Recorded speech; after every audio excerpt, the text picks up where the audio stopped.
Chers enfants, bonjour.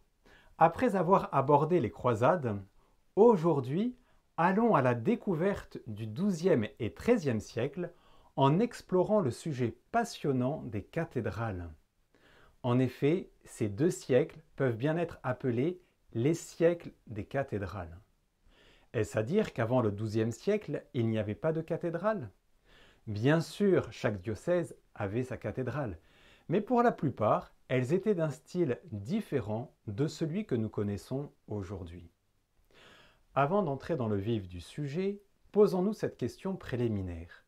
Qu'est-ce qu'une cathédrale? En soi, c'est une église comme les autres, mais elle a cette particularité d'être l'église de l'évêque.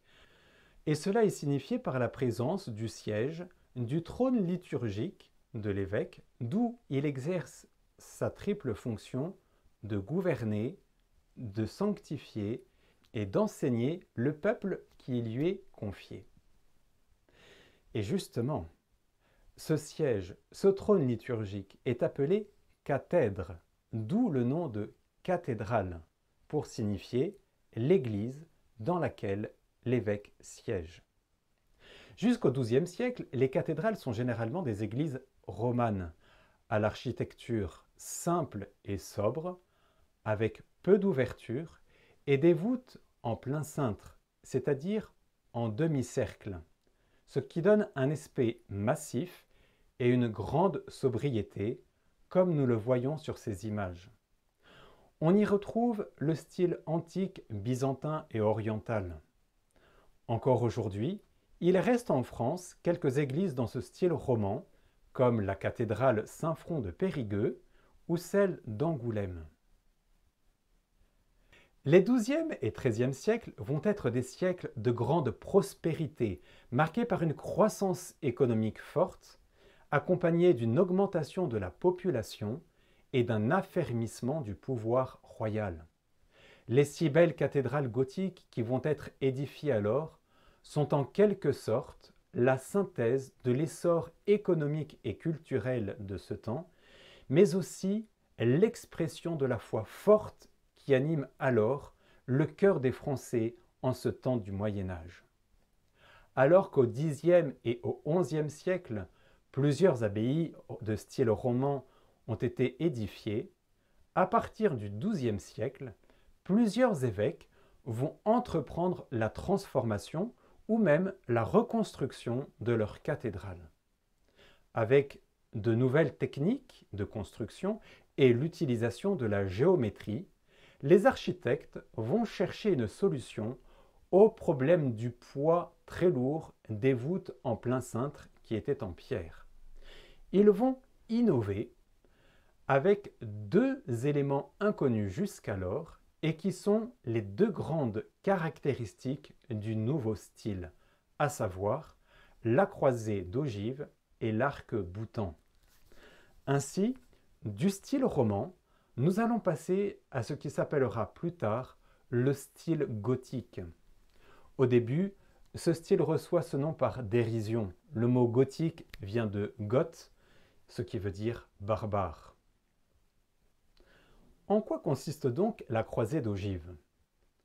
Entre les quatre piliers de chaque travée, il est imaginé de tracer deux autres arcs se coupant en diagonale, comme les anses d'un panier ou des filets de pêcheurs. Comme ces arcs diagonaux se croisent à un point central, appelé la clé de voûte, et qu'ils sont des arcs de renfort, des arcs ogifs, du latin augere, renforcé, on appelle cet ensemble la croisée d'ogive. Grâce à une solide ossature, les compartiments de la voûte peuvent être de remplissage d'une grande légèreté. Il en résulte que le poids de la voûte est beaucoup moindre, et de ce fait, la charge verticale et la poussée horizontale sont beaucoup plus légères. Dans les églises romanes, pour soutenir justement la charge des lourdes voûtes en pierre, les contreforts faisaient corps avec le mur très épais. Dans le style gothique, pour neutraliser la poussée latérale des voûtes, les architectes dessinent des contreforts non plus insérés dans les murs, mais à l'extérieur, détachés et reportés à quelque distance. Ces contreforts sont relayés au haut des murs de la grande nef par des arcs boutants.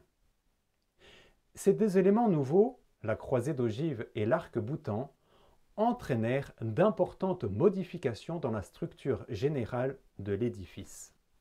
Les piliers massifs des églises romanes vont être remplacés par des colonnes légères qui s'élèvent parfois jusqu'au sommet de l'église. La voûte elle-même peut être portée à des hauteurs prodigieuses. Symbolisant l'élan des âmes vers le ciel, ces lignes verticales montent de plus en plus haut et dépassent les limites de l'utile. Ainsi, la voûte de Notre-Dame de Paris atteint la hauteur de 34 mètres, celle de Chartres 36, celle des cathédrales d'Amiens et de Metz 43. Et le chœur de Beauvais arrive à 47 mètres. Autre conséquence du nouveau système. Puisque les supports intérieurs et les arcs-boutants suffisent à résister à la pesée et à la poussée de la voûte, on peut amincir les murs, voire même les percer de nombreuses et larges ouvertures. Ainsi, avec son hardi vaisseau de voûte aérienne, avec ses arcs-boutants sveltes et gracieux, avec ses vastes baies de vitraux qui versent à flot la lumière, l'église gothique forme un contraste frappant avec l'église romane basse et lourde, aux murs et aux contreforts massifs, aux piliers énormes et aux fenêtres rares. Relevons maintenant d'autres caractéristiques d'importance secondaire qui différencient le gothique du roman. À l'intérieur, si le plan de l'église reste le même dans son ensemble, il subit cependant quelques modifications. Aménagée souvent pour les nombreux visiteurs qui venaient vénérer les reliques qu'elle contenait, l'église romane était souvent précédée d'un narthex, qui était une sorte de salle d'attente pour les pèlerins. Il y avait une crypte où étaient déposées les reliques, un déambulatoire qui y conduisait, de vastes transepts et un chœur très développé et fermé à l'usage unique des moines. Dans l'église gothique, le narthex se fait de plus en plus rare. Il en est de même pour la crypte, les reliques étant désormais exposées au grand jour près de l'autel. Quand la crypte est conservée, comme dans la cathédrale de Chartres ou de Bourges, elle devient une véritable église souterraine, indépendante de la cathédrale.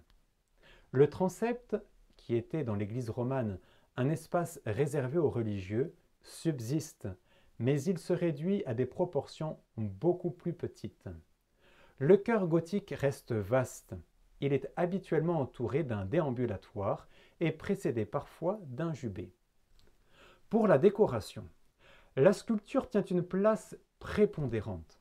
À l'extérieur, les trois portes, avec leurs tympans, leurs voussures et leurs archivoltes, se couvrent d'ornements, de bas-reliefs et de statues. À l'intérieur des églises, les chapiteaux sont décorés de végétaux, de feuillages empruntés à la flore du pays, le lierre, la vigne, le fraisier, etc. La statuaire, encore imparfaite au début de la période gothique, réalise au XIIIe siècle de grands progrès et atteint une perfection technique qu'on n'a guère dépassée. C'est le temps des magnifiques portails de Paris, de Reims et d'Amiens. Voici l'ange au sourire à Reims, ou le beau Dieu et la Vierge dorée de la cathédrale d'Amiens, ayant une noblesse d'expression saisissante. Quant aux grandes fresques de l'époque romane, elles n'étaient plus possibles. Les peintres durent donc chercher un autre champ d'action. Ne pouvant plus peindre les murs, ils peignirent les fenêtres.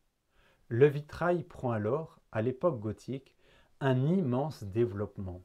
Qu'il s'agisse des vitraux, des fresques ou des sculptures, il nous représente des scènes et des personnages de l'Ancien comme du Nouveau Testament, car, il ne faut pas l'oublier, tout dans l'Église médiévale a pour but non seulement d'orner, mais aussi d'instruire et d'édifier. Ce cours exposé trop sommaire vous aura permis, je l'espère, de vous émerveiller sur le chef-d'œuvre que sont les cathédrales, qui élèvent nos âmes vers le ciel. Oui, remercions le Seigneur pour ces si belles églises.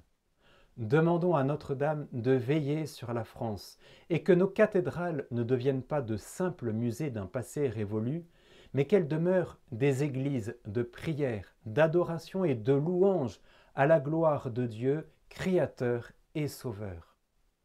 En nous tournant maintenant vers Notre-Dame, prions spécialement pour tous nos évêques qui siègent dans de si belles cathédrales.